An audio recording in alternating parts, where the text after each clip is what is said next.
हम लोग यहाँ पर फाइनल अकाउंट का सम करने का है। हमने इसके सारे बेसिक सीख लिए थे, इसके फॉर्मेट के बारे में, क्यों बनता है, हमने ये सारा प्रीवियस लेक्चर में जान लिया। आज बेसिकली हम एक सम से स्टार्ट करते हैं। ये सम है आपका एचएससी बोर्ड का। सम आपको स्क्रीन पर आ जाएगा, वहां से भी आप देख सकते हो थोड़ी देर में। तो let me start your question without wasting your time. From the following trial balance and adjustment given below, Reena and Aarti, you are required to prepare trading and profit and loss account for the year ended 31st March 2019 and balance sheet as on that date. Reena और आरती का एक trial balance दिया है 31 मार्च 2019 का है, और हमको कहता है कि इससे आप एक फाइनल अकाउंट बनाइए जिसमें आपका ट्रेडिंग, प्रॉफिट एंड लॉस और एक बैलेंस शीट हो। तो ये रहा हमारा फॉर्मेट। ये है ऊपर का ट्रेडिंग अकाउंट, उसके नीचे हमारा प्रॉफिट एंड लॉस, ये हमारा पार्टनर कैपिटल और ये हमारी बैलेंस शीट, जिससे हम कंप्लीट फाइनल अकाउंट बना लेंगे। तो हमको रीड आउट करना चालू करता हूँ, मैं डेबिट साइड रीड करना चालू करता हूँ। आपको पता है कि जो डेबिट की चीजें होगी, तो डेबिट में दो चीजें अवेलेबल होगी, या तो डेबिट साइड में आपका एक्सपेंसेस होगा, या तो डेबिट साइड में आपका असेट्स होगा। तो आपको पहचानना है कि अगर एक्सपेंस है तो कौन सा एक्सपेंस है, या प्रॉफिट एंड लॉस का एक्सपेंस है, या ट्रेडिंग अकाउंट का एक्सपेंस है, या तो फिर पार्टनर कैपिटल के डेबिट में जाने वाला, या तो फिर असेट्स में जाने वाला। आपको ये पहचानना है। तो let me start first. Purchase आपका फैक्ट्री का खर्चा है, प्रॉफिट एंड लॉस अकाउंट में जाएगा, सॉरी ट्रेडिंग अकाउंट में जाएगा। डेटर आपका असेट्स में जाएगा। सेल्स रिटर्न आपका सेल्स में से माइनस हो जाएगा। ओपनिंग स्टॉक ट्रेडिंग अकाउंट के डेबिट साइड में जाएगा। Bad debts profit and loss account में जाएगा। लैंड एंड बिल्डिंग आपका असेट्स में जाएगा। फर्नीचर असेट्स में जाएगा। डिस्काउंट, ये डेबिट वाला डिस्काउंट है, डेबिट साइड में है ना, तो मैं प्रॉफिट एंड लॉस अकाउंट के डेबिट साइड में डालूंगा, बिकॉज ये सेलिंग एक्सपेंस माना जाएगा। रॉयल्टीज बेसिकली हम लोग प्रोडक्शन के लिए पे करते हैं, तो जो भी रॉयल्टीज होगी आपकी वो आपकी ट्रेडिंग अकाउंट के डेबिट साइड में जाएगी। रॉयल्टीज आप जानते हो, जैसे कि हमने किसी का टेक्निकल नो हाउ यूज किया हो, किसी का पेटेंट प्रोडक्ट यूज किया हो, तो हमको पे करना पड़ता है। It's a one kind of fees which we paid. Sir आपको कैसे पता चला कि हमने पे की? हमने रिसीव तो की हो सकती है ना। अरे बाबा डेबिट साइड में है ना, डेबिट और एक्सपेंसेस एंड लॉसेस, तो हमने एक्सपेंस पे किया होगा ये। ओके आगे बढ़ते हैं। रेंट हमारा प्रॉफिट एंड लॉस अकाउंट में जाएगा। Salary profit and loss account में जाएगी। वेजेस, वेजेस बेसिकली आपका फैक्ट्री का खर्चा होता है, तो वेजेस आपका ट्रेडिंग अकाउंट के डेबिट साइड में जाएगा। Insurance profit and loss account में जाएगा। ड्राइंग जो पार्टनर पर्सनली लेकर गए हैं, तो ड्राइंग पार्टनर कैपिटल में से माइनस होगा। तो आप कुछ ना समझे तो डेबिट वाली चीजें डेबिट में जाएगी। अब ये पार्टनर से रिलेटेड है तो पार्टनर कैपिटल में जाएगी, पार्टनर कैपिटल के डेबिट साइड में जाएगी। सिंपल, डेबिट वाली चीजें डेबिट में जाएगी। ड्राइंग पार्टनर से रिलेटेड है, इसीलिए पार्टनर कैपिटल के डेबिट में जाएगी। It's very simple. Cash at bank, cash in hand, ये आपके असेट्स है। अब come to the credit side. अब क्रेडिट साइड में क्या होगा, आपको या तो इनकम होगी या तो एक्सपेंस, सॉरी या तो आपको इनकम होगी या तो आपको लायबिलिटी होगा। इनकम कहां पर जाएगी भाई?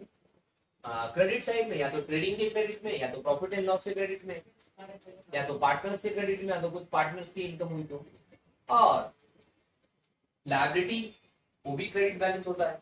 तो यहाँ पर आपको ये सारी चीजें मिलेगी क्रेडिट साइड में। चलो स्टार्ट करते हैं, पहचानते हैं। सेल्स आपका ट्रेडिंग अकाउंट में लिखते हैं क्रेडिट साइड में, क्रेडिट वाली चीजें क्रेडिट में ही जाएगी।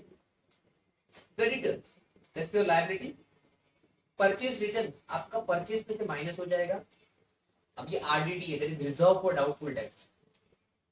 अब बहुत लोग क्या करते हैं कि डेबिट पे पूरा फॉर्मेट लिखते हैं आरडीडी का, मतलब आरडीडी ऐड न्यू आरडीडी, फिर उसमें से लेस ओल्ड आरडीडी। ये सब मैं नहीं करता, मैं सीधा आरडीडी को क्रेडिट साइड में दिखा देता हूँ प्रॉफिट एंड लॉस में। मैं ऐसा बोलता हूँ कि ये क्रेडिट साइड में है तो आप क्रेडिट में लिख सकते हो, वैसे भी कर सकते हैं, आपको परफेक्ट आंसर मिलता है।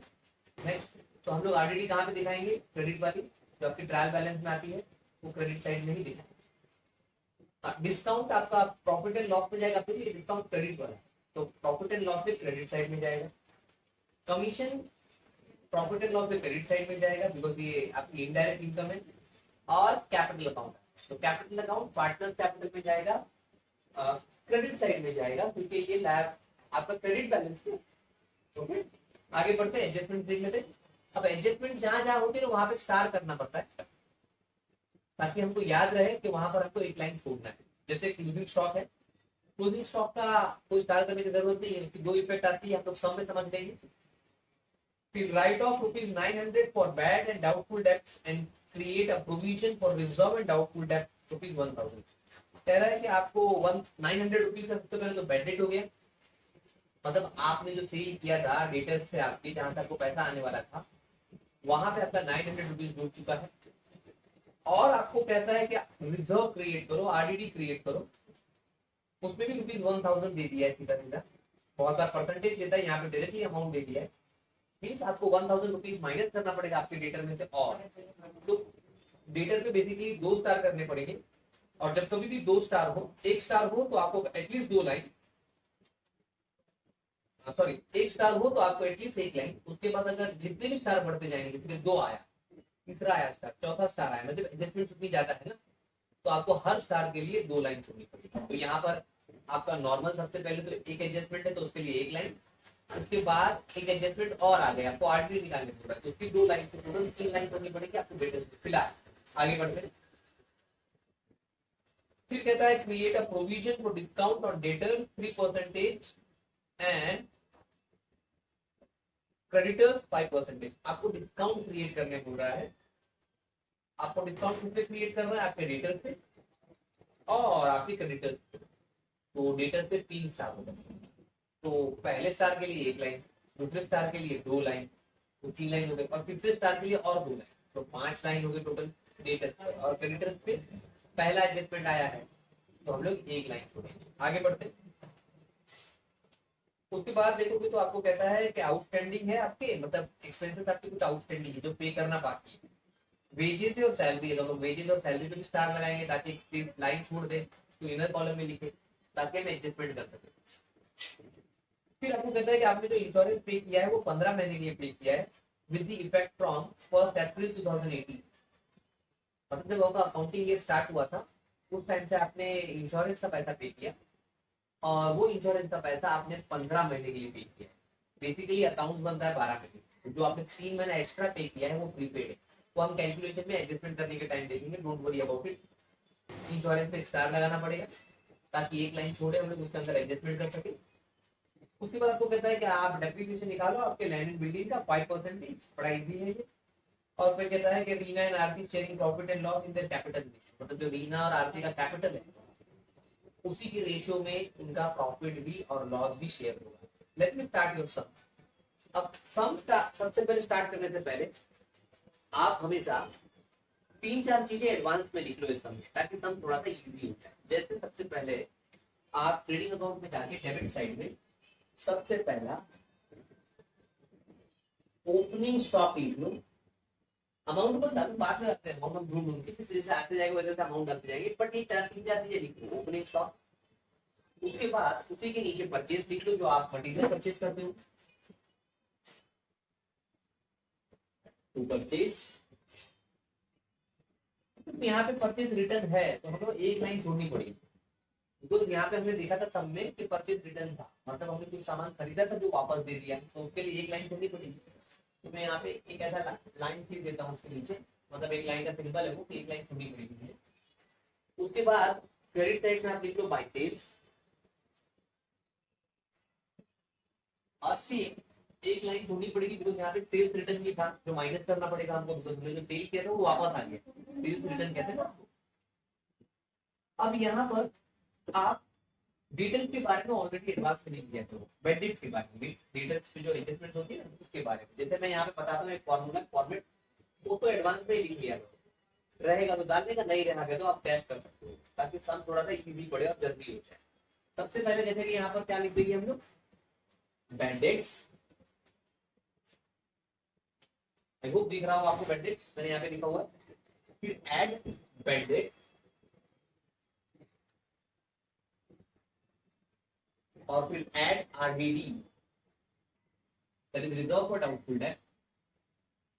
और क्रेडिट साइड पे जाके 1 लाइन छोड़कर यहाँ पे भी आप लिख दो बाय आरडीडी। अब जो भी आपने यहाँ पे लिखा हुआ है उसके अंदर एक फॉर्मूला डाल दीजिएगा, दैट इज कॉल्ड टाट, TAAT, टाट। मैं लिख के दिखाता हूँ आपको। सबसे पहला जो बेडेड लिखा है वहां पे आप टी लिख दो,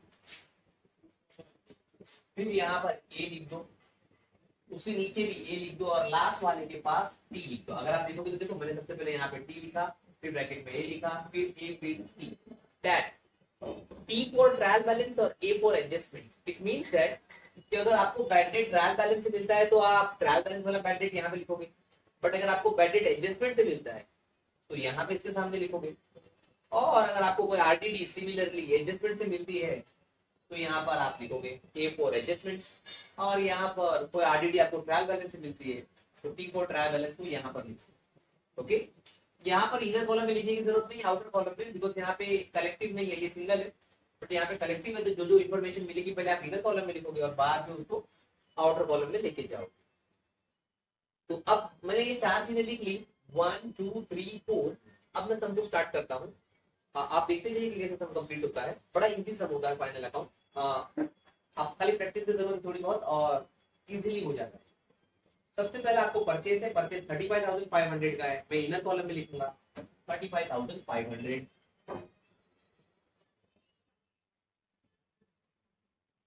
इनर कॉलम इसलिए बिकॉज आपको पता है कि मुझे माइनस करना है इसके अंदर से परचेज करना। उसके बाद आप देखोगे डेटर, तो डेटर 40,000 का है, करेक्ट। तो मैं यहाँ पे डेटर्स 40,000 का, और आपको जानते हो कि डेटर पे इसके ऊपर कितने स्टार है। सबसे पहले तो एक बैडेड का स्टार है, फिर दूसरा उसके ऊपर आरडीडी का स्टार है, उसके ऊपर डिस्काउंट भी निकालने बोला है, तो टोटल 3 स्टार है। तो जो पहला लाइन होगा, पहले स्टार के लिए एक लाइन, उसके बाद बचे हुए और 2 स्टार है, बिकॉज टोटल इसके ऊपर 3 एडजस्टमेंट है ना, तो पहले एडजस्टमेंट के लिए एक लाइन, फिर और जो बची हुई 2 एडजस्टमेंट है उसके लिए 2 लाइन, तो टोटल 5 लाइन छोड़नी है। तो अप्रॉक्स में मान लो मेरे 5 लाइन यहाँ पे कंप्लीट होगी, उस हिसाब से मैंने यहाँ पे 5 लाइन, आप गिन के 5 लाइन छोड़ना, मैं तो अप्रॉक्स छोड़ सकता हूँ 5 लाइन। ओके, मैं इधर कॉलम में क्यों लिख रहा हूँ, एडजस्टमेंट है ना, आप ही जानते हो। नेक्स्ट सेल्स रिटर्न, तो सेल्स रिटर्न यहाँ पे देखो ये सेल्स लिखा हुआ है, उसके नीचे लिखना है मुझे सेल्स रिटर्न। अब जो भी अमाउंट है पहले मैं डाल के ब्रैकेट में दिखा देता हूँ, ब्रैकेट का मतलब होगा माइनस, यहाँ पर अमाउंट है 1,000 रुपीज, ये 1,000 रुपीज मैंने यहाँ पे दिखा दिया। अब जब सेल लिखूंगा तो माइनस करके बाहर निकाल दूंगा। ओके, उसके बाद आप देखोगे तो आपको है सेल्स रिटर्न के बाद है ओपनिंग स्टॉक 18,100 रुपए का, तो यहाँ पर 18,100 रुपए लिखा, 18,100 रुपीज। वो आउटर कॉलम नहीं होता है ओपनिंग स्टॉक, मोस्टली कभी एडजस्टमेंट नहीं होती उसके ऊपर। उसके बाद आप देखोगे तो आपको है बैड डेट्स 500 रुपीज का। देखो ये बैड डेट्स आपके पास 2 बैड डेट्स, बट ये बैड डेट आपको क्वेश्चन में से मिला हुआ है, that is trial balance. Question आपका ट्रायल बैलेंस है, तो टी के सामने जाएगा 500 रुपीज इनर कॉलम में, क्योंकि वो कलेक्टिव है ना, तो इनर कॉलम में लिखूंगा, और भी कुछ आएगा तो फिर बाद में ऐड करके बाहर कॉलम में। नेक्स्ट आगे देखते हैं, फिर बैड डेट के बाद आपको है लैंड एंड बिल्डिंग 25,000, और लैंड एंड बिल्डिंग पे कोई भी एडजस्टमेंट्स नहीं है, नहीं एडजस्टमेंट्स है, एक डेप्रिसिएशन निकालना है, तो इनर कॉलम में लिखनी पड़ेगी। तो यहाँ पे लैंड एंड बिल्डिंग अमाउंट था इसका, लैंड एंड बिल्डिंग का 25,000। एक ही एडजस्टमेंट है तो एक लाइन, अगर 2 एडजस्टमेंट हो तो 3 लाइन, क्योंकि हर एडजस्ट एक के बाद जितनी भी एडजस्टमेंट आती है उसके लिए 2 लाइन छोड़नी पड़ती है। नेक्स्ट फिर फर्नीचर है, फर्नीचर में कोई एडजस्टमेंट नहीं था, 20,000 का फर्नीचर, सीधा आउटर कॉलम, जिसके ऊपर कोई एडजस्टमेंट नहीं है उसको हम आउटर कॉलम में लिख सकते हैं, बिकॉज वो फाइनल अमाउंट होता है। उसके बाद आप देखोगे तो आपको डिस्काउंट है 1,000 का, ये प्रॉफिट एंड लॉस अकाउंट में जाएगा, डेबिट साइड वाला है तो डेबिट में जाएगा। यहाँ पर टू डिस्काउंट, अब देखो यहाँ पे जो डिस्काउंट है उसके ऊपर एक एडजस्टमेंट था, तो मैं एक लाइन छोड़ दूंगा, तो डेटर पे आपको डिस्काउंट निकालने बोला है, क्रेडिटर पे डिस्काउंट निकालने बोला है, तो इसीलिए डिस्काउंट पे एडजस्टमेंट है, इसलिए मैंने एक लाइन छोड़ दिया डिस्काउंट पर। आगे बढ़ते हैं, नेक्स्ट देखिए। उसके बाद देखोगे तो रॉयल्टीज है, जैसे मैंने कहा कि रॉयल्टीज आपका प्रोडक्शन का खर्चा होता है, तो हम लोग इसको ट्रेडिंग अकाउंट के डेबिट साइड दिखाएंगे, डेबिट वाली चीजें डेबिट पे ही जाएगी। यहाँ पे मैं दिखा देता हूँ, तो रॉयल्टीज रॉयल्टीज का अमाउंट था आपका 700 rupees, directly outer column, because कोई एडजस्टमेंट नहीं है। उसके बाद आप देखोगे तो आपको है वेजेस, वेजेस आपका, सॉरी उसके बाद आपको रेंट है, तो रेंट आपका कहाँ पे जाएगा, प्रॉफिट एंड लॉस अकाउंट में 1,900 रुपीज, और रेंट पे कोई एडजस्टमेंट नहीं है। ओके, तो डायरेक्टली आउटर कॉलम में प्रॉफिट एंड लॉस के डेबिट पे लिखेंगे और डायरेक्टली आउटर कॉलम में लिखेंगे, तो टू रेंट। Okay, 1,900 700 rupees. माफ करना, जरा रॉयल्टी का amount one sorry 1900 rupees, rent का अमाउंट है 1900 रुपीज। और आपको पता है कि डायरेक्टली आउटर कॉलम में क्यों लिख रहा हूँ, बिकॉज़ कोई एडजस्टमेंट नहीं है। नेक्स्ट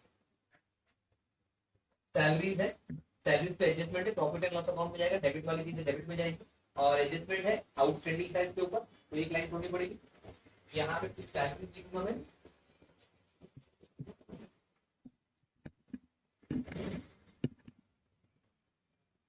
और एक लाइन छोड़ दूंगा बिकॉज उसके ऊपर एक एडजस्टमेंट है। देखिए सैलरीज लिखा मैंने, अब रेंट डायरेक्टली आउटर कॉलम में जा रहा है। उसके बाद है वेजेस 800 रुपीज का, जो आपका ट्रेडिंग अकाउंट का खर्चा है, और डेबिट वाली चीजें डेबिट में ही जाएगी। तो यहाँ पे मैं वेजेस लिखूंगा, बट लिखने के टाइम पर एक बात ध्यान रखनी है कि इसके ऊपर एडजस्टमेंट है, तो मैं इसके लिए एक लाइन छोड़ दूंगा इधर कॉलम में लिखकर वेजेस। उसके बाद है आपको इंश्योरेंस, तो insurance profit and loss account का खर्चा है, उसके ऊपर भी एक एडजस्टमेंट है, तो हम लोग प्रॉफिट एंड लॉस अकाउंट में डेबिट साइड पे लिख देंगे इंश्योरेंस। ओके, देखो डेबिट में लिखा है इंश्योरेंस और 1500 रुपीज है, तो इधर कॉलम में लिखूंगा मैं क्योंकि उसके ऊपर एडजस्टमेंट है।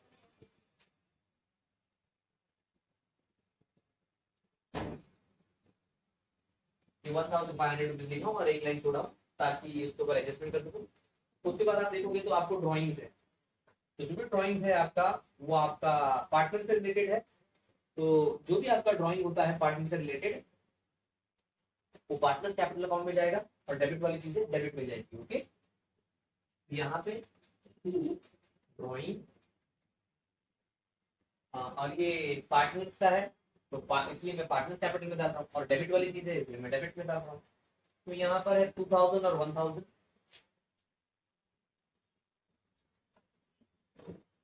ये आ गया ड्राइंग का अमाउंट। उसके बाद आपको cash in bank, cash in hand, तो आपका दोनों असेट्स है तो असेट्स में जाएगा, cash in bank, cash in hand. अब जो भी दोनों का अमाउंट है दोनों का अमाउंट लिख देंगे हम। अब दोनों का अमाउंट है 11, पहले का अमाउंट है 11,500 और दूसरे का अमाउंट है 2000, तो आ जाएगी अमाउंट लिख देंगे 11,500 एंड 2000, तो टोटल बाहर आ जाएगा 13,500। जरूरी नहीं है आप इधर कॉलम से फिर बाहर कॉलम में लिखो, आप डायरेक्टली भी बाहर डाल सकते हो, बिकॉज फाइनली तो दोनों का टोटल तो बाहर, इधर फाइनल जो लास्ट टैली करेंगे तो उसमें बराबर ही आने वाला है, तो आप इधर से आउटर लेके जा सकते हो या डायरेक्टली आउटर भी लिख सकते हो। अब आ जाते हैं, हम लोग डेबिट साइड कंप्लीट कर दिया, अब हम लोग क्रेडिट की तरफ चलते हैं। तो क्रेडिट साइड में सबसे पहले आपको सेल्स है, तो देखो हम सेल्स लिख देते हैं 58,200 रुपीज का, यहाँ पे देखो सेल्स का लिखा था 58,200, अब 1000 माइनस हो गया तो आपको बचेगा 57,200 रुपीज का फाइनली बिल बाहर आएगा। उसके बाद आप देखोगे तो सन्ड्री क्रेडिटर्स दिया हुआ है, तो क्रेडिटर्स आपका लायबिलिटी होता है, तो आ जाइए। अब ऊपर से कुछ 4-5 लाइन छोड़ देंगे ताकि हम कैपिटल लिख सके, वहां पे कुछ प्लस माइनस कर सके, तो मैं बीच में लिखता हूँ क्रेडिटर्स। हाँ, और क्रेडिटर्स पे एडजस्टमेंट भी है, तो एक लाइन छोड़नी पड़ेगी 25,700, ये रही एक लाइन छोड़ दी मैंने। उसके बाद है परचेज रिटर्न 500 रुपीज का, जो आपके परचेज में से माइनस होगा, देखो मैंने ऑलरेडी यहाँ पे एक लाइन छोड़ा था, तो यहाँ पे मैं लिख देता हूँ परचेज रिटर्न 500 रुपीज का था, तो बाहर आ जाएगा 35,000 rupees. Okay, 500 rupees purchase return minus हो गया ना। अब उसके बाद आप देखोगे तो आरडीडी है, देखो ये आरडीडी आपको ट्रायल बैलेंस से दिख रहा है, तो टी वाली आरडीडी है, तो ट्रायल बैलेंस वाली आरडीडी देखो यहाँ पर मैंने लिखी हुई है, यहाँ पर जो आरडीडी है वो एडजस्टमेंट्स वाली है, तो वो एडजस्टमेंट से मिलेगी तब तक। यहाँ पर जो आरडीडी है वो ट्रायल बैलेंस वाली है, तो मैं यहाँ पे लिखूंगा। अब यहाँ पर ये एक अकेली है, कलेक्टिव तो है लेकिन डायरेक्टली आउटर कॉलम में, और इसका अमाउंट है 800 रुपीज, डायरेक्टली आउटर कॉलम में 800 रुपीज। उसके बाद आपको डिस्काउंट है, अब ये डिस्काउंट आपका प्रॉफिट एंड लॉस से क्रेडिट में जाएगा, बिकॉज ये क्रेडिट साइड वाला डिस्काउंट, और इस पे भी एक लाइन छोड़ूंगा बिकॉज इसके ऊपर एडजस्टमेंट है। तो डिस्काउंट अब ₹50 का डिस्काउंट है, ज्यादा बड़ा अमाउंट नहीं है, सिंगल कॉलम में लिखना है बट आपको। उसके बाद आपको कमीशन दिया हुआ है, तो ये क्रेडिट वाली चीजें हैं, आपकी इनकम है, और प्रॉफिट एंड लॉस की क्रेडिट वाली चीजें क्रेडिट में ही जाएगी, ये आपकी इनकम है। इनडायरेक्ट इनकम बाय कमीशन और उसके ऊपर कोई एडजस्टमेंट नहीं है, तो हम डायरेक्टली इसको आउटर कॉलम में लिख सकते हैं 800 रुपीज, हाँ 250 रुपीज का कमीशन है। सॉरी, उसके बाद आपको आता है कैपिटल अकाउंट। अब जो भी आपका कैपिटल अकाउंट है वो कैपिटल अकाउंट में जाएगा, क्रेडिट वाला बैलेंस है तो क्रेडिट साइड में जाएगा। और अपने अकाउंट पे अपना नाम नहीं लिख सकते, कैपिटल अकाउंट में कैपिटल अकाउंट नहीं लिख सकते, तो हम लोग क्या लिखते हैं, बाय बैलेंस ब्रॉट डाउन, और अमाउंट था 50,000 और 30,000। और आप जानते हो यही रेशियो में उनका प्रॉफिट एंड लॉस भी है, मतलब उनका जो प्रॉफिट और लॉस शेयर होगा लास्ट में, तो यही रेशियो में शेयर होगा 50,000 to 30,000, जिसमें से आपको 4 खत्म हो जाएंगे दोनों तरफ, तो 5 में डिवाइड होगा, करेक्ट। अब करते हैं पहली एडजस्टमेंट। हमने सारा पोस्टिंग कर दिया और हमको एडजस्टमेंट कंप्लीट करनी है, तो सबसे पहले एडजस्टमेंट आपको आती है क्लोजिंग स्टॉक। तो क्लोजिंग स्टॉक की एडजस्टमेंट आपकी 22,000 रुपीज की है। तो क्लोजिंग स्टॉक सबसे पहले आपको सोचना है कि बाबा ये मेरा स्टॉक है, बचा हुआ स्टॉक है जो बिका नहीं था, साल एंड हो गया, तो हमको पेट थोड़ी देंगे, संभाल के रखेंगे ना ताकि अगले साल यूज कर सके। तो जो भी हमारा स्टॉक होता है वो हम अगले साल बेचकर उससे पैसा कमाने वाले हैं, तो ये हमारा असेट है। तो सबसे पहले हम उसको असेट में लिख देंगे जाके क्लोजिंग स्टॉक, क्योंकि ये हमारा बचा हुआ पैसा है, और अमाउंट है आपकी क्लोजिंग स्टॉक का 22,000 रुपीज।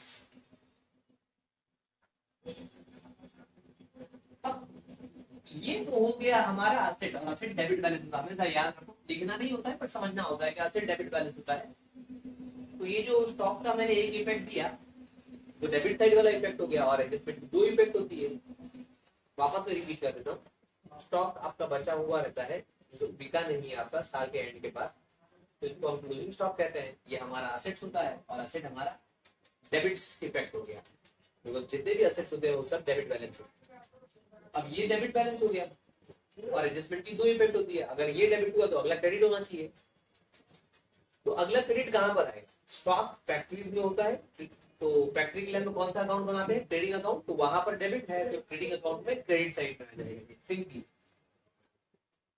तो यहाँ पर आपका आ जाएगा क्लोजिंग स्टॉक 22,000 रुपीज का, आपकी पहली एडजस्टमेंट कंप्लीट हो गई, दो इफेक्ट हो गए, वो डेबिट हुआ, ये क्रेडिट इफेक्ट हो गया। अब नेक्स्ट चलते हैं, कहता है कि right of ₹900 for bad and doubtful debts and create a provision for RDD reserve for doubtful debts 1,000।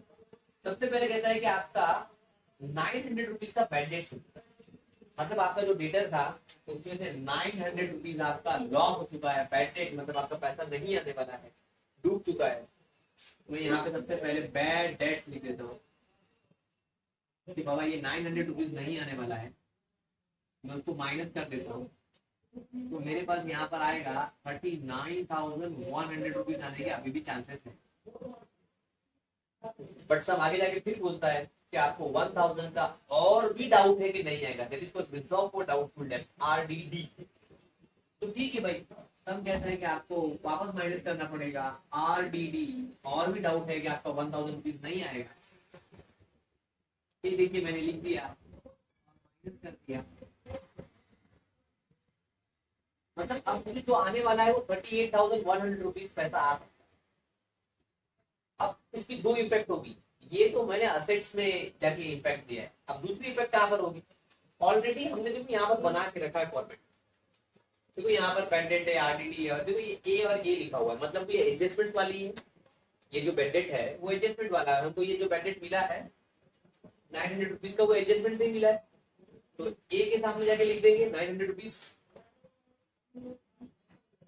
और ये जो आरडीडी है वो भी एडजस्टमेंट से मिली है ना, अभी हमने एडजस्टमेंट ही पढ़ रहे थे, तो ये 1,000 रुपीज भी आपका एडजस्टमेंट वाला आरडीडी है, तो ए के सामने लिख देंगे, और इसका फाइनली टोटल निकाल लेंगे बाहर, तो तीनों भर गए, तो आप देखोगे तो यहाँ पे 2,400 रुपीज आ रहे हैं, तो सबका टोटल, इन तीनों का टोटल कर दिया मैंने 2,400।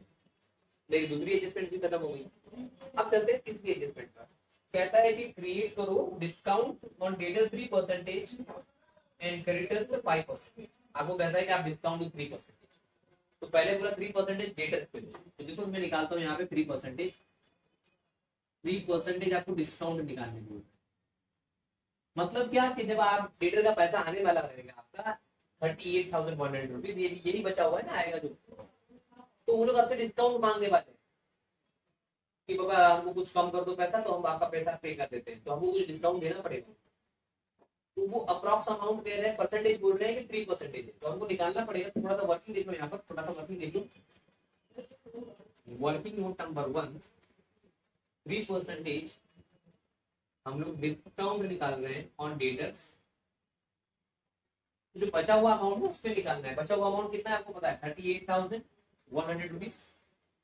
तो 38,100 इंटू 3 डिवाइड बाई परसेंटेज का 100, 0 0 कैंसिल हो गए, 3 मतलब 3, हाँ 24, यहाँ पे 4 आ गए, यहाँ पे 2 आ गए, और ये 3 3 9 10 और 11। मतलब आपको जो डिस्काउंट आने वाला है 1,143 रुपीज का आ जाएगा। तो आपको यहाँ पे 1,143 वापस एक बार रिकाउंट कर लेते हैं। ये हो गया 1, 3 1 3, 3 8 24, 4 इधर आगे 2 ऊपर चले गए, है ना, 3 3 9 10 और 11, परफेक्ट। तो ये 1,143 रुपीज आपको डिस्काउंट पड़ने वाला है। तो इसको माइनस कर लेते हैं एक बार हम लोग, बिकॉज डिस्काउंट से आपका अमाउंट कम हो जाएगा ना, आपको जो पैसा आने वाला है वो कम आएगा, तो डिस्काउंट माइनस होगा। तो यहाँ पर आपको आने कितना वाला है, अभी यहाँ पे बचा 7, यहाँ पे 6 में से 4 गए तो 5, अब यहाँ पे आपको बचा है 0, तो वापस हो गए 10, 10 में से 1 गए तो 9, अब यहाँ पे बचे 7, 7 में से 1 गए तो 6, और यहाँ पे बचे 3। तो आपको जो फाइनली पैसा आने वाला है अभी आपको 36,957 रुपीज आने वाला है। अब ये डिस्काउंट था, तो देखो हमने ऑलरेडी यहाँ पर हमने दिया है ना, ये डिस्काउंट अलाउ किया है, तो हमारा एक्सपेंस हुआ। हम सामने वाले को अलाउ कर रहे हैं, हमारा पैसा पहले आने वाला था 38,100 रुपीज, बट हमको डिस्काउंट देना पड़ेगा, तो ये हमारा एक्सपेंस हो गया। तो हमने देखो और एक्सपेंस कहाँ पे लिखते हैं हम लोग, प्रॉफिट एंड लॉस अकाउंट के डेबिट साइड में लिखते हैं। तो देखो यहाँ पे ऑलरेडी हमने डिस्काउंट लिख के रखा है, और ये हमारा एक्सपेंस वाला डिस्काउंट है, तो इसमें जाके ऐड हो जाएगा कि हमने ऑलरेडी 1,000 का डिस्काउंट दिया था, और ये डिस्काउंट हमको देना पड़ेगा 1,143 रुपीज का, तो हम डिस्काउंट में ऐड कर देंगे। तो हमको फर्दर डिस्काउंट भी बोल सकते हैं, या फर्दर डिस्काउंट नहीं समझ में आ रहा है तो खाली डिस्काउंट लिख दोगे तो भी चल जाएगा। ओके, या एक्स्ट्रा डिस्काउंट, एडिशनल डिस्काउंट, सब चल जाता है। 1,143, तो इसका 2,143 फाइनल अमाउंट बाहर आएगा। अब इसी तरह वो कहता है कि आपको आगे कहता है कि आपको क्रेडिटर को भी डिस्काउंट देना है 5%। क्रेडिटर क्या होते हैं, जिनको हमको पैसे पे करने हैं, तो अभी हमको डिस्काउंट मिलने वाला है, ये हमारा प्रॉफिट इनकम होने वाली है। ओके, एक तरीके से गेन होने वाला है, मैं कह सकता हूँ इनकम तो नहीं है, ये गेन है। तो देखो यहाँ पे हमको 5% का डिस्काउंट मिलने वाला है, तो 5% का डिस्काउंट मिलूंगा तो मुझे कम पैसा भरना पड़ेगा ना। तो देखो यहाँ पर मैं एक और वर्किंग नोट ले लेता हूँ, आप देखते जाओ। इसको मैं कहूंगा डिस्काउंट ऑन क्रेडिटर्स। तो क्रेडिटर्स का अमाउंट था 25,700 इंटू 5, तो 5 का परसेंटेज नीचे आ जाएगा, 0 0 कैंसिल, 7 5 का 35, 5 इधर आ गया 3, 5 5 का 25, और 26 27 28 यहाँ पर आ गया, और इस बार 12। तो आपको वापस एक बार रिकाउंट कर लेते हैं, कभी कभी गाय में मिस्टेक हो जाता है। तो ये आ गया 0 0 कैंसिल हो गया, 35, 5 इधर आ गया, 3 इधर आ गया, 25, 26 28, 8 इधर रखे, इधर ले लिए, हाँ परफेक्ट। तो 1,285 माइनस कर देंगे हम लोग, तो उसमें से बचा 5। अब यहाँ पर आ गया आपका 9, 9 में से 8 गए तो 1, यहाँ पे बचा 6, 6 में से 2 गए तो 4, यहाँ बचा 4, और यहाँ पे 2 का 2, 24,415 रुपीज आपको भरने हैं। आपको 1,285 रुपीज का डिस्काउंट मिल चुका है। अब ये डिस्काउंट आपका गेन है ना, आपको मिल गया, आप भरने जा रहे थे पैसा, आपको कम भरना पड़ेगा, तो आपका गेन हो गया। तो ये आपकी एक तरीके से इनकम हो गई। तो मैं कहूंगा कि ये आपकी फैक्ट्री की इनकम तो नहीं है, ये आपकी इनडायरेक्ट इनकम है, क्योंकि यहाँ पर ऑलरेडी इनडायरेक्ट इनकम 50 रुपए का डिस्काउंट आपको मिल चुका था, और आपको 1,285 रुपीज का डिस्काउंट मिलने वाला है, तो इसमें ऐड कर देंगे। फर्दर डिस्काउंट बोलो या एडिशनल डिस्काउंट बोलो, ऐड कर दे बाहर 5 13 3 1। तो ये जो आपको डिस्काउंट मिला कितना हो गया टोटल भाई 50 रुपया पहले का और 1285 आपको हो गया 1335 रुपीज का टोटल बाहर डिस्काउंट। अब चलते हैं एडजस्टमेंट नंबर 4 पर क्योंकि जल्दी जल्दी एडजस्टमेंट हो रही है। अब आपको आउटस्टैंडिंग एक्सपेंसेस हमेशा याद रखो जो भी आउटस्टैंडिंग होगा वो आपको ऐड करना पड़ेगा बिकॉज आपको पे करने का बाकी आपके जो भी आउटस्टैंडिंग एक्सपेंस होते हैं वो आपको पे करने के बाकी होते हैं तो जो भी रिस्पेक्टिव एक्सपेंसेस होते हैं उसमें जाके वो ऐड कर देंगे। जैसे यहाँ पर कौन सा है वेजेस है और सैलरी है वेजेस 700 रुपीज का सैलरी 800 रुपीज तो जहाँ पे भी वो लिखा हुआ है वेजेस जाके ऐड कर देंगे 700 रुपीज क्योंकि यहाँ पर लिखा हुआ है ट्रेडिंग अकाउंट में तो मैं ऐड कर दूंगा आउटस्टैंडिंग वेजेस 700 का तो बाहर 1500 रुपीज आ जाएगा। फिर आपको देखोगे तो आपको सैलरी लिखा हुआ है 800 रुपीज का तो वो भी ऐड कर देंगे।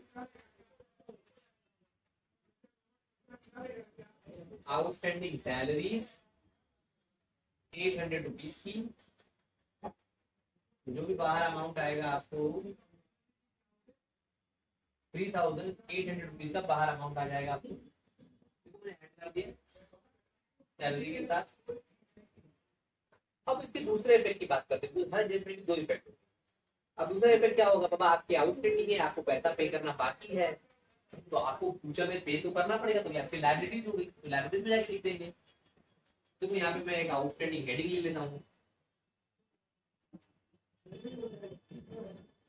हाँ पहला क्या था वेजेस 700 का और फिर सैलरी बाकी था आपका 800 रुपीज की तो टोटल आपको 1500 रुपीज भरना बाकी है। आपके लायबिलिटीज है ना तो लायबिलिटीज को इसके पहले लायबिलिटीज दिखा दिया दोनों आउटर में डायरेक्ट दिखा सकते हो और या ऐसा इधर में टोटल करके फिर फाइनल अमाउंट 1500 बाहर भी कर सकते हो जैसा आपको ठीक लगे। अब एडजस्टमेंट नंबर 4 भी हो गई हमारी 5 करते हैं। कहता है कि आपने जो इंश्योरेंस पे किया है ना वो 15 मंथ के लिए है और 1 अप्रैल 2018 से स्टार्ट होता है मतलब हमारा भी बिजनेस 1 अप्रैल 2018 से स्टार्ट हुआ होगा। अगर तो समझाऊं मैं ऐसा तो देखो यहाँ पर समझाने की कोशिश करता हूँ। यहाँ पर मैं इसका एक वर्किंग करता हूँ वर्किंग नोट नंबर 2 इंश्योरेंस के बारे में अप्रैल से तो स्टार्ट हुआ होगा 1 अप्रैल से 1 अप्रैल से और खत्म होता है 31 मार्च तो इधर से लेके इधर तक 12 महीने होते हैं बट आपने जो इंश्योरेंस पे किया है वो 15 महीने के लिए पे किया है। 15 महीने का मतलब क्या होगा आपने अप्रैल के बाद क्या पे किया होगा मई का जून का और जुलाई का पे कर दिया होगा तो आपने ये 3 महीना एक्स्ट्रा पे कर दिया तो ये जो आपने एक्स्ट्रा पे कर दिया है वो है प्रीपेड बिकॉज अकाउंट कहता है कि बाबा आप सिर्फ आपके अकाउंटिंग ईयर का एक्सपेंसेस दिखा सकते हो ना कोई पास्ट ईयर का एक्सपेंसेस दिखा सकते हो ना कोई फ्यूचर का एक्सपेंसेस दिखा सकते हो दैट इज प्रीपेड एक्स्ट्रा पे कर दिया तो वो आपको निकालना पड़ेगा। तो ये प्रीपेड में कैसे निकालूंगा 3 महीने का बड़ा सिंपल है जो मैंने इंश्योरेंस पे किया है वो 15 मंथ का है तो मैं क्या करूंगा जो इंश्योरेंस मैंने पे किया है 1500 रुपीज उसको 15 मंथ से डिवाइड कर दूंगा तो मुझे पर मंथ का मिल जाएगा है ना। तो मुझे पर मंथ का कितना मिल जाएगा भाई 100 रुपीज पर मंथ और मैंने प्रीपेड कितना किया है 3 महीने के लिए तो मैं इसको मल्टीप्लाई कर दूंगा 3 मंथ का तो इंटू 3 कर दूंगा तो मुझे यहाँ पे देखो ये पर मंथ हर महीने का मैंने 100 रुपीज एक्स्ट्रा पे किया तो 3 महीने के लिए मैंने एक्स्ट्रा पे किया है तो 300 रुपीज आ जाएगा टोटल। तो ये 300 रुपीज क्या था मेरा प्रीपेड था एक्स्ट्रा पे कर दिया तो अकाउंट कहता है कि इसको नहीं दिखा सकते आप एक्स्ट्रा को तो मुझे क्या करना पड़ेगा माइनस करना पड़ेगा बिकॉज मैं नहीं दिखा सकता था। तो देखो मैंने यहाँ पे पे माइनस कर दिया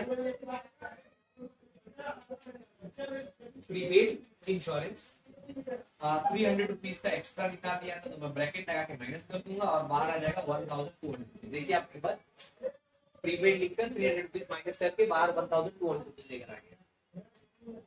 अब इसका दूसरा इफेक्ट देखना पड़ेगा देखो आपने ये पैसा ही आपका कैश ही बस आपने एक्स्ट्रा पे कर दिया किसी और के पास बट आपका ही कैश है ना कैश तो आपका ही पैसा तो आपका ही बस आपने एक्स्ट्रा पे कर दिया है। तो जब एक तरीके से ऐसा समझो कि आपका कैश है बस दूसरों के हाथ में और कैश क्या होता है आपका असेट होता है तो हम उसको असेट में दिखाएंगे बस नाम कैश नहीं लिखेंगे नाम प्रीपेड इंश्योरेंस लिखेंगे बिकॉज आपने प्रीपेड के फॉर्म में इंश्योरेंस प्रीपेड के फॉर्म में आपने इसको पे कर दिया एक्स्ट्रा, बट है तो आपका कैश ही। तो यहाँ पे प्रीपेड इंश्योरेंस लिखा, वो 300 रुपीज जो मैंने एक्स्ट्रा पे किए। वापस समझने की कोशिश करो कि आपको पैसा ही है, बस आपके पास नहीं है, किसी और के पास पड़ा है, बिकॉज आपने एक्स्ट्रा पे कर दिया। तो पैसा कहाँ पे दिखाते हैं नॉर्मली एसेट्स में, यहाँ पे दिखाऊंगा मैं, समझे। अब आपकी एडजस्टमेंट नंबर 4 भी हो गई। एडजस्टमेंट नंबर 5 बड़ी सिंपल है, बोलता है कि आपको डेप्रिसिएशन निकालना है 5%, तो यहीं पे निकाल लेंगे लैंड एंड बिल्डिंग पर। अब देखो डायरेक्टली यहाँ पे निकाल लेते हैं, less 5% depreciation land and building पे। 10% की जरूरत तो एक जीरो कम कर देंगे तो आपको मिल जाता है, मतलब 25,000 में से अगर मैं एक जीरो कम कर देता तो 2,500 होती है। तो ये 10% होती है, उसका हाफ कितना कर देंगे भाई 2,500 का, 1,250 हो जाएगी, है ना। 2,500 का हाफ तो 1,250 रुपीज आपका डेप्रिसिएशन है। तो माइनस कर देंगे, डेप्रिसिएशन से असेट्स का वैल्यू कम हो जाता है।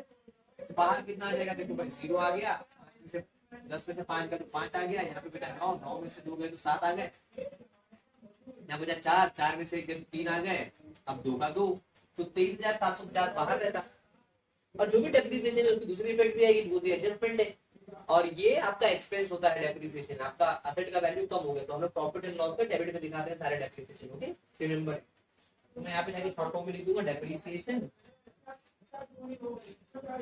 ऑन लैंड एंड बिल्डिंग, और जो भी वैल्यू रहेगा वैल्यू कितनी थी 1,250 रुपीज। देखिए यहाँ पर मैं लिख रहा हूँ, आई होप दिख रहा होगा depreciation on land and building 1,250।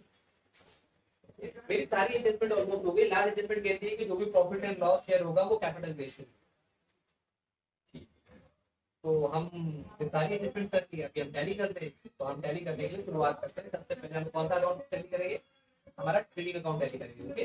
तो उसमें करते कैसे, बड़ा सिंपल है। देखो क्या कर देगा, सबसे पहले आप ऐसा दो line keep to equal format पे, जहाँ पे ट्रेडिंग अकाउंट खत्म होता है, और दोनों साइड का टोटल निकालना, पेंसिल से नीचे लिख दो पहले टोटल। तो यहाँ पे देखोगे तो 0, 0, 2, 9, और सॉरी मुझे नीचे लिखना था 0, 0, 2, 9 और 7, मतलब यहाँ का टोटल आ रहा है 79,200 रुपीज। अब यहाँ पे टोटल चेक कर लेते हैं कितना।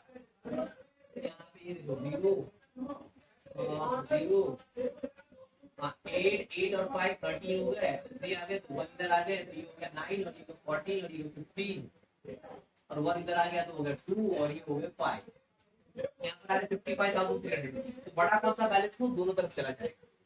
हमारी इनकम ज्यादा है, हमारा सेल ज्यादा है, क्रेडिट साइड ज्यादा है, तो हमारी इनकम ज्यादा है तो वो दोनों तरफ दिखेगी, दैट इज 79,200। अब ये पेंसिल लिख देगा, पहले ये टोटल पेंसिल से कर देंगे, बाद में आप मिटा सकते हो उसको। तो जो बड़ा बैलेंस है मैंने दोनों तरफ लिख दिया 79,200। अब ये सब चीज पेन से कर देंगे।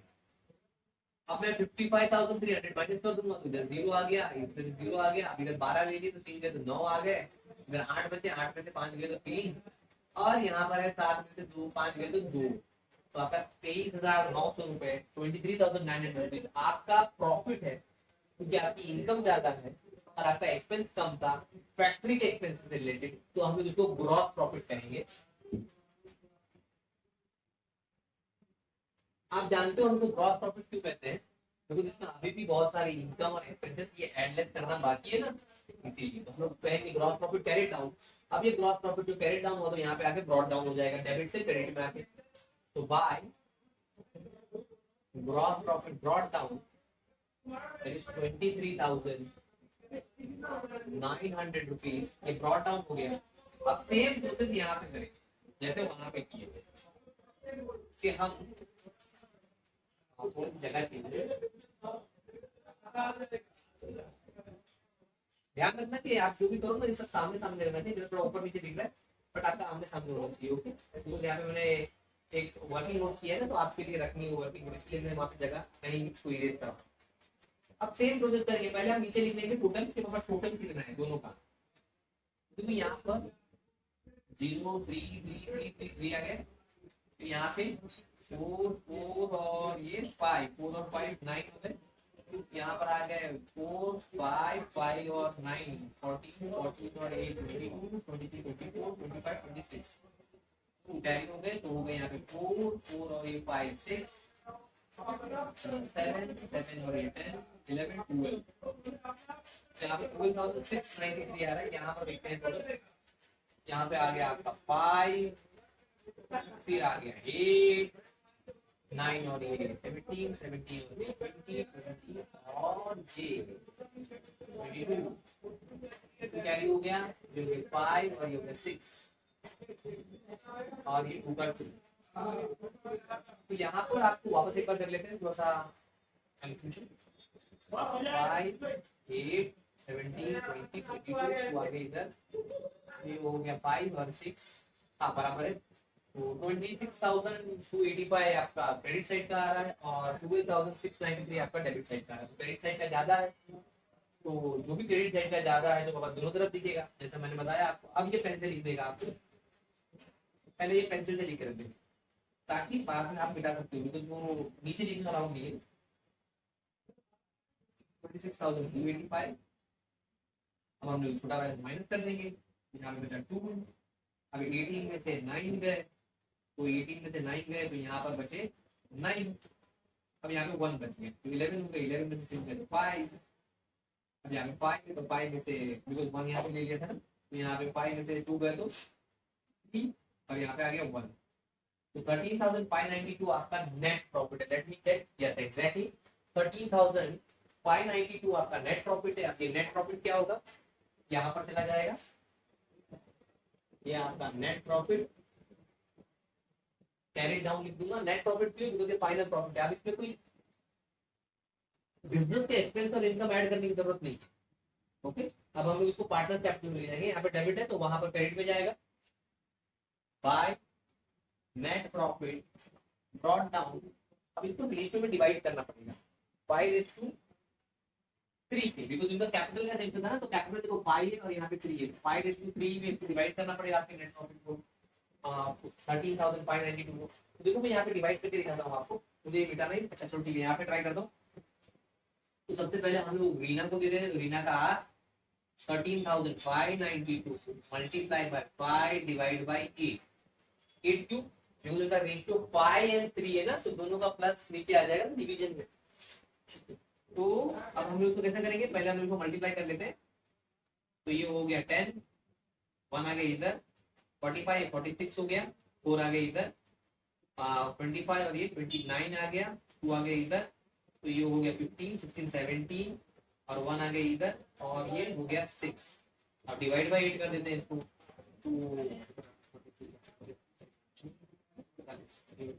तो 8 8 जा 64 हो जाएगा। यहाँ पे आ गया 3 है ना, 39 हो गया, 8 4 जा 32, तो आपका 39 में से 32 चला गया। 39 में से 32 चला जाए अगर आपका, तो बचा 7, तो यहाँ पे आ गया 76।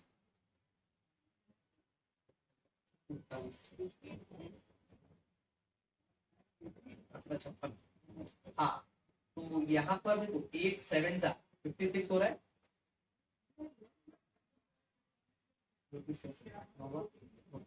हाँ, तो 38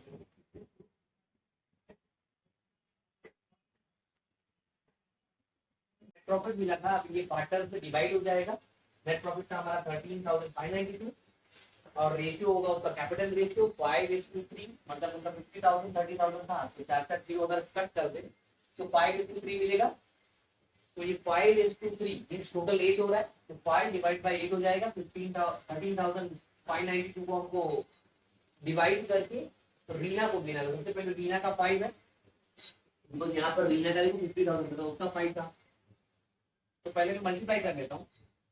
10 1 आ गए, 45 46, यहाँ पर 4 आ गए, 5 × 5 25 और ये 4 29, 2 आ गए, 15 16 45 29, 2 आ गए, 15 16 17, तो यहाँ पर आ गए 1 5 और 1 6, 57,960।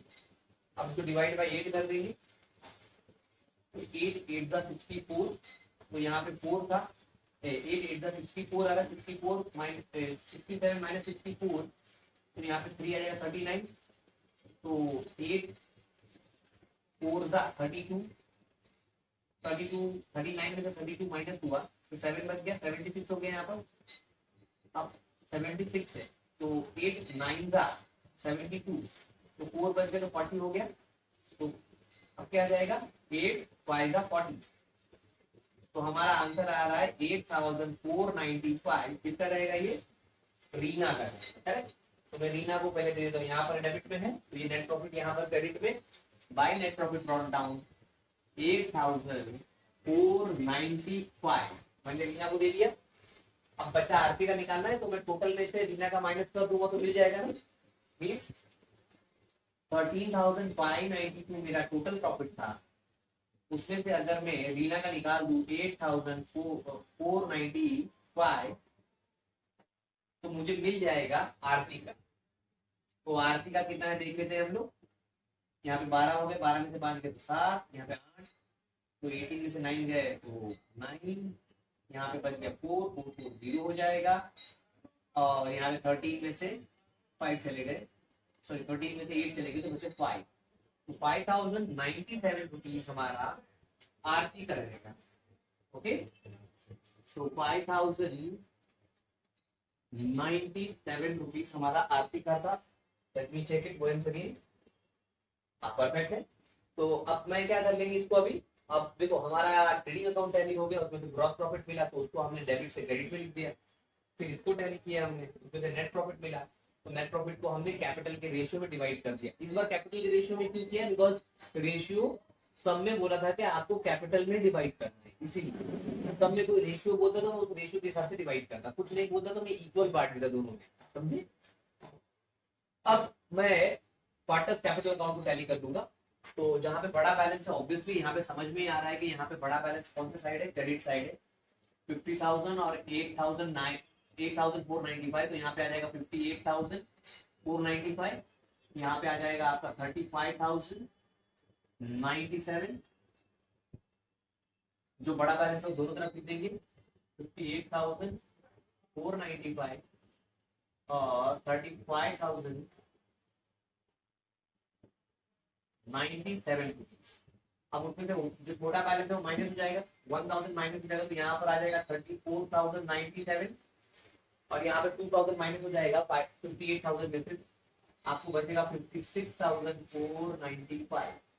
अब इसको मैं कहूंगा टू बैलेंस कैरीड डाउन, ये डेबिट है तो अगला इफेक्ट क्रेडिट, क्रेडिट मतलब लायबिलिटी। तो अगर असेट डेबिट बैलेंस होता है तो लायबिलिटी कौन सा बैलेंस होता है, क्रेडिट बैलेंस। तो वो यहाँ पर लिख देंगे हम लोग डेबिट से अगला क्रेडिट। जहां से आ रहे हैं उसका नाम हम लोग कहां से आ रहे हैं, कैपिटल अकाउंट से आ रहे हैं ना। कौन कौन से पार्टनर, रीना और आरती। तो यहाँ पर अमाउंट आया था रीना का 56,495 और आरती का 34,097।